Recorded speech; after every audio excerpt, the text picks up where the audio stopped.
الحمد لله الذي أرسل رسوله بالهدى ودين الحق ليظهره على دين كله ولو كره المشركون.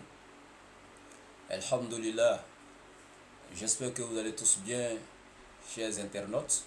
Salam alaikum à tous les frères musulmans, shalom à tous les frères chrétiens. Je suis Oussad Ouattara de la DDA Bagou, le correcteur des ignorants, Inch'Allah, pour l'acte 2. Correction du pasteur Ménard sur cette histoire de Paul. Et comme je l'avais promis dans l'acte 2, j'allais vous donner un enseignement profond et des preuves palpables, vérifiables, donc qui prouvent que ce sont les érudits, les grands théologiens chrétiens eux-mêmes qui ont discrédité Paul, qui ont confirmé une fois de plus ce que les musulmans ont dit concernant Paul. Les musulmans ne sont pas acharnés contre Paul, nous ne sommes pas haineux. Non, nous n'avons pas de problème avec Paul. Dire que c'est nous qui forgeons des mensonges contre Paul, c'est faux. Nous allons démontrer que ce sont vos érudits, les grands théologiens chrétiens qui démontrent par eux-mêmes, les spécialistes de la Bible, que Paul était un imposteur. Mais avant de continuer, le monsieur a touché un peu l'islam, une fois de plus encore avec ces histoires de Bukhari, etc. Nous allons l'écouter, donner une belle correction, une réponse rapide avant de rentrer donc dans les témoignages et les détails des érudits chrétiens concernant Paul. Bien, nous allons écouter. Nous allons voir. Nous allons m'empêcher par les apôtres. Et ces musulmans, je vais vous donner une parenthèse. Ils sont tellement malhonnêtes. Ils disent que Paul n'a pas connu Jésus. Est-ce que Jésus a connu Paul? Mais les musulmans, vous savez à quel document ils croient? Ils croient au tafsir, ils croient au hadith, pour comprendre le Coran. Les hadiths là, la première compilation, ça a été fait par l'imam Bukhari. C'est 2 siècles après Mohamed, après la mort de Mohamed. Bien, vous voyez ce monsieur, j'ai dit c'est le plus nul de tous les chrétiens. D'abord, il dit, nous croyons au hadith et que la première compilation des hadiths a vu jour 200 ans après le prophète, 2 siècles après par Bukhari. Donc voilà, etc., etc. Mais il oublie que les hadiths là, Bukhari est venu, il a étudié les hadiths, il a trié, choisi des hadiths authentiques pour lui et il a monté son livre avec ces hadiths-là. Les hadiths qui sont cités dans le livre de Bukhari ne sont pas des hadiths que Bukhari a sortis de lui. Les hadiths ont existé depuis au temps du prophète alayhi salatu wassalam. Il y a des gens du vivant du prophète pendant son ministère qui étaient à ses côtés et qui écrivaient. Les Abu Huraira va faire des recherches, ils ont écrit. Bukhari est venu 200 ans après, il a fait des recherches sur tout ce qui a été écrit au nom du prophète. Et il a essayé de voir qu'est-ce qui est vrai, qu'est-ce qui est faux, etc. Parce que tous les hadiths qui ne sont pas conformes avec le Coran, sachez déjà même que ce sont des hadiths qui ne sont pas vrais. Parce que Allah, le messager ne contredit pas celui qui l'a envoyé qui est Allah. C'est chez vous, on peut voir Paul qui est choisi par Jésus qui contredit encore Jésus. C'est gravissime, ce n'est pas ça chez nous en islam. Pour qu'un hadith soit authentique, là, il y a des critères en islam. C'est-à-dire qu'il y a des critères, il y a des études qu'on fait sur les hadiths. Et tant que ces critères ne sont pas remplis, on ne peut pas prendre un hadith pour dire qu'il est authentique. Est-ce que vous comprenez? Même quand il y a interruption dans la chaîne de transmission, automatiquement, les hadiths là tombent dans l'eau. Même s'ils ressemblent à la vérité comme 2 gouttes d'eau, on laisse tomber parce qu'il y a interruption dans la chaîne de transmission. Donc Bukhari est venu faire des recherches, les hadiths ont été soumis donc au scanner, etc. Et ceux qui pour lui, c'est pourquoi on parle de Sahihul Bukhari, de ceux qui pour les hadiths pour lui qui sont authentiques, ce sont ces hadiths là qui ont été compilés par Bukhari dans son livre 200 ans après. Mais les hadiths ont été écrits c'est-à-dire plein de hadiths ont été écrits du vivant du prophète. Ce n'est pas tous les hadiths qui sont venus 200 ans après. Ça, c'était une information pour toi. Et sache que nous, le Coran nous suffit. Le Coran, moi personnellement, le Coran nous suffit pour te donner un enseignement clair de notre religion. Voilà. Bien. Et on va continuer. Et si tu veux, c'est un défi, sur un débat sur la sunna et le Coran, les hadiths et le Coran, parce que vous aimez utiliser ça pour attaquer les musulmans. C'est un défi encore. Tu veux un face à face, il n'y a pas de souci, nous le ferons. Parce que pour vous, vous levez souvent, Allah il dit le Coran est complet et tout est détaillé dans le Coran. Mais pourquoi on fait recours au hadith? Tu veux un débat, nous allons te donner l'enseignement, Inch'Allah. Maintenant, ce monsieur, nous allons l'écouter encore concernant son livre saint. Et nous allons apporter les corrections. Partie de la Bible sont l'Ancien Testament, qui était au début écrit Ancien Testament ou Alliance. Voilà, qui était écrit en hébreu et une partie en araméen. Et ça a été traduit pour la première fois en grec. C'est cette version-là qu'on appelle la Bible. La Bible a existé et on va se poser la question comment la Bible a été traduite de génération en génération. Donc, comment la Bible, le Nouveau Testament s'est constitué au fur et à mesure. Il y avait Clément de Rome à l'an 95. Il y avait déjà les écrits qui étaient là. C'était entre les apôtres, les disciples, les écrits sillonnés, les lettres de Paul, les évangiles, les récits de l'évangile étaient déjà sillonnés entre eux. Déjà, Ignace d'Antioche, je suis en train de parler des pères de l'église, des anciens, qui ont préservé la parole de Dieu. Ignace d'Antioche, à l'an 115 ans après Jésus-Christ. Nous avons Polycarpe. Polycarpe qui était l'un des disciples de l'apôtre Jean. À l'an 108. N'oubliez pas, il a dit de suite, il est en train de parler des pères de l'église. Ceux qui ont préservé la parole de Dieu. C'est ce qu'il a dit de suite. On va continuer. Et tout cela, après Polycarpe, il y a Irénée à l'an 185 après Jésus, et il y a Hippolyte à l'an 170 à 235 après Jésus-Christ. Et après, il y avait Muratori à l'an 170 après Jésus. Ok. Donc pour lui, voici les pères de l'église. Le dernier cité ici, c'est Muratori. Et il dit 170 après Jésus-Christ. C'est un menteur. C'est archi faux. Muratori n'a pas vécu à l'an 170 après Jésus-Christ. Mais Muratori est un Italien qui est venu au XVIIIe siècle. Au XVIIIe siècle. Et lui, il parle de 170 après Jésus-Christ. Au IIe siècle. Quelqu'un qui est venu au XVIIIe siècle. Vous voyez déjà là, ça dit que ce monsieur, il va sur Google pour faire des recherches. Mais même les textes qu'il allait voir sur Google, il vient s'asseoir devant vous et puis il ment dedans. Et c'est dans la parole de Dieu qu'il va vous dire la vérité à 100%. Vous voyez ces gens-là? De mauvaise moralité. Le correcteur des ignorants est là. Et avec moi, ça ne marchera pas. D'abord, Muratori n'a pas sa Bible à lui. Muratori n'a jamais inventé une parole de Dieu ou il n'a pas été un père de l'église qui a préservé une parole de Dieu. Pourquoi les gens mentent? Est-ce que Muratori était un père de l'église? C'est archi faux. Mon frère Youssouf Cabré du Burkina t'a donné une leçon, un coup magistral sur ça. Je pense que la leçon devait rentrer. Et on va revenir ici encore. Muratori a découvert des fragments. Et donc c'est pourquoi on dit les fragments de Muratori. Mais ce n'est pas lui qui a écrit ces choses-là. C'est pourquoi le nom lui a été attribué, les fragments de Muratori tout simplement. Maintenant, la Bible même, comme tu dis, c'est eux qui ont préservé la parole de Dieu. Je vais te reposer quelques questions que mon frère Youssouf Cabré t'avait déjà posées. Comme tu dis, c'est eux qui ont préservé, c'était les pères de l'église, c'est eux qui ont préservé la parole de Dieu. Ok. La Bible que toi tu as, c'est une Bible de 66 livres. La Bible protestante. Qui n'a rien à voir avec la parole que Muratori, de Dieu que Muratori a préservée. Ça n'a rien à voir avec ça. Et c'est un défi à tout le monde. Muratori, par exemple, dans la parole que lui il a préservée, dans les fragments de Muratori, il y avait l'Apocalypse, le livre Apocalypse de Pierre. Tel que vous avez l'Apocalypse de Jean, il y avait l'Apocalypse de Pierre. Montre-moi l'Apocalypse de Pierre dans ta Bible. Jusqu'à la fin du monde, tu ne pourras pas. C'est l'Apocalypse de Jean seul que tu as dans ta Bible. Et l'Apocalypse de Jean que tu as dans ta Bible, même en 363, lors du concile de Laodicée, avec unanimité, les pères de l'Église, lors du concile de Laodicée, en l'an 363, par unanimité, avaient retiré l'Apocalypse de Jean du Nouveau Testament. C'est un défi. Comment l'Apocalypse de Jean s'est retrouvé encore dans le Nouveau Testament? Bon, ça, c'est des choses... voilà, si tu veux, par humilité, hein, tu peux venir demander vraiment qu'on te donne ces enseignements, on va te donner. Tout simplement, quoi. En toute humilité, si tu viens, je vais te donner ces cours-là gratuitement. Voilà, ça sera gratuit.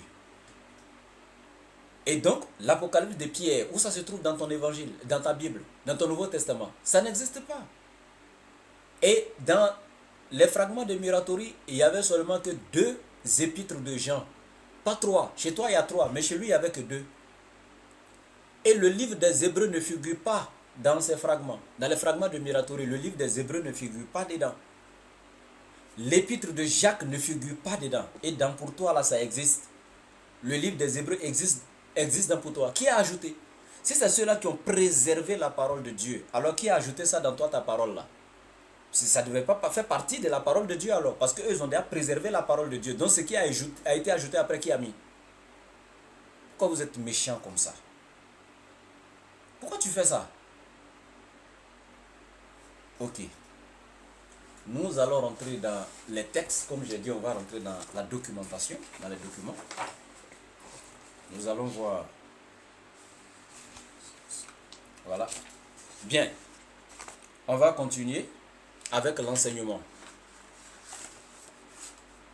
Nous allons commencer ici avec un savant, pas n'importe lequel, hein, et même un savant contemporain qui s'appelle Bart Ehrman. Je te dis, tout est justifiable, tout ce que je vous donnerai ce soir. L'un des grands spécialistes, et je dirais même sans doute, c'est ce qui est écrit le concernant, hein, le plus grand expert contemporain en authentification de textes. Je répète, Bart Ehrman, le plus grand expert contemporain en authentification de textes. Qu'est-ce qu'il va nous dire concernant donc les écritures du Nouveau Testament? L'un des plus grands spécialistes du Nouveau Testament, Bart Ehrman. Donc on commence. Par exemple, Jésus a enseigné la loi de l'Ancien Testament, mais Paul l'a contredite. Jésus a prêché la foi orthodoxe juive, mais Paul a prêché les mystères de la foi. Jésus a dit que les hommes allaient devoir rendre des comptes, mais Paul propose plutôt la justification par la foi. Jésus s'est lui-même décrit comme un prophète ethnique, c'est-à-dire envoyé seulement qu'aux enfants d'Israël, mais Paul l'a défini comme un prophète universel. Jésus a enseigné aux gens à prier Dieu, mais Paul a fait de Jésus lui-même un intercesseur. Et c'est Jésus que vous priez aujourd'hui. Jésus a enseigné l'unicité divine, mais les théologiens pauliniens, comme les pasteurs Mena, Nula, Joël, Oli, ont échafaudé le concept de Trinité. Donc nous allons continuer. Toujours, ce n'est pas nous musulmans qui parlons, hein. Je vous ai dit tout ce que je donne aujourd'hui là. Je vous donnerai les références des documents dans lesquels vous pourrez voir ces choses-là. Et je continue. Pour toutes ces raisons, de nombreux érudits considèrent Paul comme le principal responsable de la corruption du christianisme. Ce n'est pas nous, hein. Ça c'est Bart Ehrman qui est en train de parler. Et il n'est pas le seul. Et lui-même dit de nombreux érudits comme lui considèrent Paul comme le principal responsable de la corruption du christianisme apostolique et des enseignements de Jésus. Plusieurs anciennes sectes chrétiennes étaient aussi de cette opinion, y compris la secte du 2e siècle, connue sous le nom de adoptionnistes. C'est-à-dire, on vous donne les détails, c'est tellement clair. Faites des recherches dans toutes ces documentations-là et venez nous contredire ici. Ça, c'est pas nous les musulmans. Vous faites croire aux gens que c'est nous qui sommes contre Paul? Et on continue. Ceux-ci considéraient Paul un des plus importants auteurs du Nouveau Testament, comme l'archétique et l'hérétique, plutôt que comme un apôtre. Et où est-ce que vous pouvez trouver ce témoignage de Bart Ehrman? Vous pouvez trouver cela dans The New Testament, a Historical Introduction to the Early Christian Writing. Donc Oxford University Press, page 3.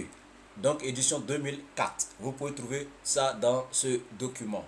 Bien. Donc le Nouveau Testament. Et le titre ici c'est A Historical Introduction to the Early Christian Writing, 2004, Oxford University Press, page 3. Voilà. L'anglais n'est pas encore trop ça. Hein. Maintenant, je vais me donner des cours en anglais. Ok, on va continuer encore. Avec la correction donc des ignorants. Une fois de plus encore. On continue. Après Bart Ehrman, nous allons voir un autre encore qui s'appelle Johannes Lehmann. Johannes Lehmann, dans son ouvrage intitulé The Jesus Report, il a écrit: ce que Paul prétendait être le christianisme n'était que de la pure hérésie. Allahu Akbar. Ce n'est pas nous les musulmans qui le disons. Hein. Je continue encore. Ce que Paul prétendait être le christianisme n'était que de la pure hérésie qui ne pouvait certainement pas être fondée sur la foi juive ou esséne, et encore moins sur les enseignements de Jésus. Mais comme le dit Scofield, un autre savant, l'hérésie paulinienne est devenue le fondement du christianisme orthodoxe et c'est l'Église légitime qui a été rejetée comme hérétique. Paul a fait quelque chose que Jésus n'a jamais fait et qu'il avait toujours refusé de faire. Il a élargi la promesse de salut de Dieu aux païens.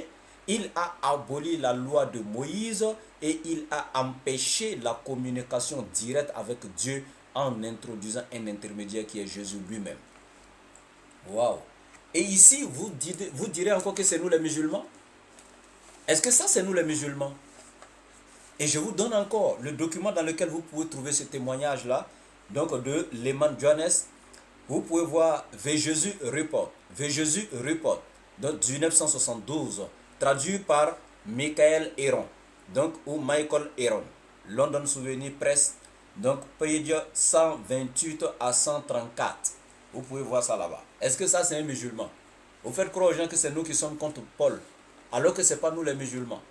On va continuer encore avec Bart Ehrman encore une fois de plus. Sans doute le plus grand expert contemporain, je répète, en authentification des textes. Il affirme quoi? Le point de vue de Paul n'a pas été universellement accepté et pas même comme certains le soutiennent largement accepté. Ce qui est encore plus étonnant est que les lettres écrites par Paul indiquent qu'il y avait des leaders chrétiens actifs et sincères qui exprimaient ouvertement et qui se sont farouchement opposés à ce point de vue, les considérant comme une corruption du véritable message du Christ. Et Jésus même l'avait dit, l'ennemi viendra s'aimer l'ivraie dans le champ de blé. C'est les savants chrétiens, les experts, les spécialistes du Nouveau Testament qui sont en train de te décrire Paul comme ça. Il a falsifié tous les enseignements purs du Christ. Bien, nous devons garder à l'esprit que dans la lettre de Paul que l'on retrouve dans Galates 2, 11 à 14, celui-ci rapporte qu'il s'est opposé à Pierre à ce sujet. Ah bon? Toi qui viens dire aux gens ici, oui, Pierre et les disciples ont reconnu Paul. Pierre même a dit, c'est son frère. Tant. Je vais te démontrer encore, après ce cours-là, dans Acte 3, que les Pierre et autres là n'ont jamais écrit eux-mêmes. Les écrits que tu vois, on dit 1 Pierre, 2 Pierre, là, c'est des choses qui ont été attribuées à Pierre. Ce n'est pas Pierre, apôtre de Jésus, qui a écrit.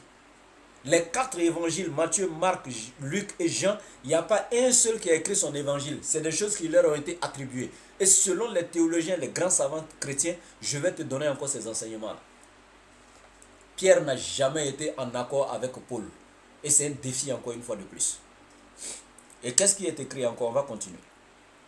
Donc, nous devons garder donc à l'esprit que dans la lettre de Paul que l'on retrouve dans Galates 2, 11, 14, celui-ci rapporte qu'il est opposé à Pierre à ce sujet. Autrement dit, il était même en désaccord avec le disciple qui avait été le plus proche de Jésus. Et ça, ce n'est pas un musulman qui le dit. Vous pouvez trouver ça encore dans Herman Barth, donc Lost Christianity, donc édition 2003, Oxford University Press, page 97 à 98. Bien, on va continuer encore. Ce n'est pas nous qui disons, hein? Nous allons voir. Donc, comment les points de vue de certains des premiers chrétiens dans la littérature pseudo-clémentine, Herman a écrit une fois de plus encore, sur la base d'une brève vision qu'il a eue et qu'il a assurément mal interprété, Paul a corrompu la véritable religion de Christ. Et c'est nous qui avons dit, nous les musulmans, tu n'entends pas? Paul a corrompu la véritable religion. Il est donc l'ennemi des apôtres. Toi qui viens affirmer devant les gens qu'il était leur frère. Je vais rentrer dans le même Nouveau Testament et démontrer qu'il était leur ennemi. Mais ici, ce sont tes savants qui parlent, donc tu écoutes avec attention. Ce sont les spécialistes du Nouveau Testament. Est-ce que tu comprends un peu? Les plus grands authentificateurs de textes, c'est eux qui sont en train de te parler. Les érudits, les théologiens chrétiens. Donc on va continuer encore. Donc il est donc l'ennemi des apôtres et non leur chef. Il est complètement à côté de la véritable foi. C'est un hérétique qui doit être banni et non un apôtre à suivre. Voilà, une fois de plus encore. C'est-à-dire, il y a tellement de témoignages. Vous pouvez voir ça dans Herman Barth, Lost Christianity. Et comme je vous ai donné de suite là, Oxford University, page 184. Toujours dans le même document, à la page 184, vous pouvez voir ça là-bas. Et vous venez vous sauter devant les gens. Oh, les musulmans sont contre Paul. Ils n'aiment pas Paul, etc. Est-ce que c'est nous qui sommes contre Paul? Pourquoi tu fais ça? On va continuer avec un autre savant encore. Joël Carmichael, cependant, est loin d'être de cela.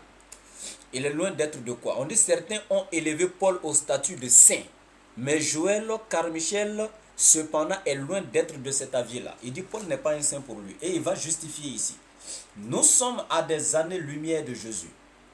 Si Jésus n'est venu que pour accomplir la loi et les prophètes, s'il croyait que ni la plus petite lettre de la loi, ni même un point sur un i n'en serait supprimé, que le principal commandement était écoute Israël, l'Éternel est notre Dieu, il est le seul éternel, et que personne n'est bon sinon Dieu seul, qu'aurait-il pensé de l'œuvre de Paul?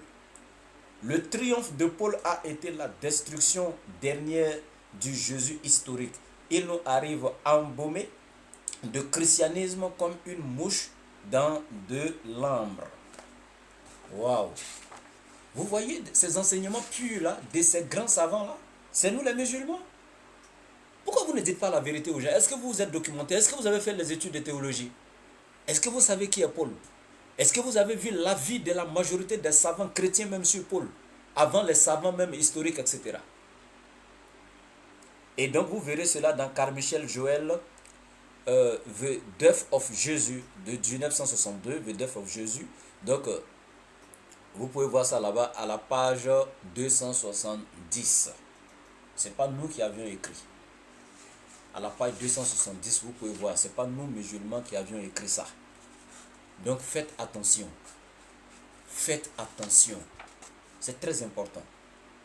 Et de son côté, je donne un autre grand savant encore, le docteur Johannes West. Le docteur Johannes West, qu'est-ce qu'il va dire? Tout ça des spécialistes même d'authentification des textes, des spécialistes du Nouveau Testament. Qu'est-ce que ce grand savant nous dira? Nous allons écouter. Ainsi, la foi dans le Christ telle que soutenue par les premières églises et par Paul était une chose nouvelle en comparaison des enseignements de Jésus. C'était en fait un nouveau type de religion. Donc Paul a envoyé autre chose que ce que Jésus a prêché. Vous pouvez voir ça dans West Johannes, Paul and Jésus de 1909, traduit par le révérend Shaitor, à la page 130.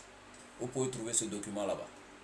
J'ai dit que tout ce que j'allais donner les références qui étaient justifiables. Et aujourd'hui, vous venez tout simplement là dire, les musulmans sont contre Paul. Le correcteur des ignorants est là maintenant. Donc je vais m'arrêter là. L'acte 3 vous sera donné bientôt, Inch'Allah. Et c'est dans ça qu'on va rentrer maintenant dans les textes. Est-ce que réellement ces textes-là ont été écrits par les apôtres qui ont vu Jésus, qui ont marché avec lui? Ou c'est des choses qui ont été fondées par des gens et qui leur ont été faussement attribuées? Nous allons voir la marmaille des pères de l'Église. Merci, salam alaikum.